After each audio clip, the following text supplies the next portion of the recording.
Hello, special വറ്റൽമുളക് വെച്ചൊരു സൂത്രമാണ് ready 1 2 3 സ്റ്റാർട്ടിന്റെ ഇന്നത്തെ വിഭവം. ചൊകാന്നിരിക്കുന്ന വറ്റൽമുളക് എടുത്ത് നന്നായി കഴുകി ഞെട്ടെല്ലാം ഒരു തട്ട് കൊടുത്ത് പൊട്ടിച്ചെടുത്തോ. ഇനി ഇതിനെ ചെറിയ 2-3 കഷ്ണങ്ങളാക്കി മുറിച്ചിടണം.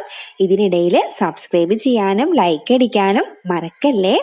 കൈ മുറിയാതെ കുഞ്ഞു കുഞ്ഞു കഷ്ണങ്ങളാക്കി ഇടണേ, ശ്രദ്ധിച്ച് ചെയ്യണേ. ഇനി ചീനച്ചട്ടിയിലേക്ക് ഒരു ഗ്ലാസ് വെള്ളം ഒഴിച്ച് ചുവന്ന വറ്റൽമുളക് അങ്ങ് ഇട്ടുകൊടുത്ത് ഒന്ന് വേവിച്ചെടുക്കണം. നന്നായി വേവണമെന്നില്ല, ഒരു പകുതി വേവായാലും മതി. ഈന്തപ്പനയുടെ നാട്ടിൽ പോയി പറിച്ചെടുത്ത 5-6 ഈന്തപ്പഴത്തിനെ കുത്തിക്കളഞ്ഞ് മുകളിലിട്ട് ഒന്ന് വേവിച്ചെടുത്തോ. അടച്ച് വേവിച്ചാലേ ഈന്തപ്പഴം നന്നായി വെന്ത് കിട്ടൂ. വെന്ത് കഴിഞ്ഞാൽ തീ ഓഫ് ചെയ്ത് അടുക്കളയിലെ ഫ്രൈ ചെയ്തെടുക്കാനുള്ള ഫ്രൈ പാൻ ഇങ്ങെടുത്തോ.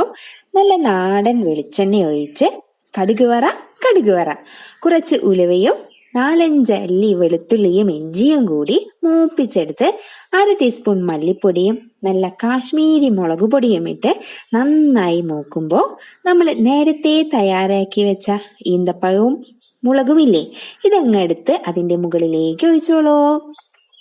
ഇനി നന്നായി മിക്സ് ചെയ്യണം. ഇനി ഇതിലേക്ക് തൊലി കളഞ്ഞ വെളുത്തുള്ളിയെ ചെറിയ കഷ്ണങ്ങളാക്കാതെ, വെളുത്തുള്ളി കടിക്കാൻ ഇഷ്ടമുള്ളവരാണെങ്കിൽ കുറച്ചധികം ഇട്ടോളൂ. ടേസ്റ്റിനായിട്ട് ഉപ്പിടാൻ മറന്നെങ്കിൽ ഉപ്പും കൂടി ഇടണം. വിനാഗിരിന്റെ മുകളിൽ ഒരു തട്ട് കൊടുത്ത് 1 ഗ്ലാസ് വിനാഗിരിയും ഒഴിച്ച് തീ നന്നായി സിമ്മിൽ വെച്ചോ 5 മിനിറ്റ് വേവിച്ചെടുക്കണം. ടേസ്റ്റ് നോക്കുമ്പോൾ ഉപ്പ് കുറവാണെങ്കിൽ കുറച്ചുകൂടെ ഇടണം.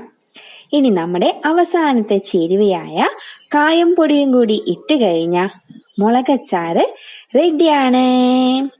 അപ്പോൾ ഇഷ്ടമായാൽ ഇത് ഷെയർ ചെയ്യണം.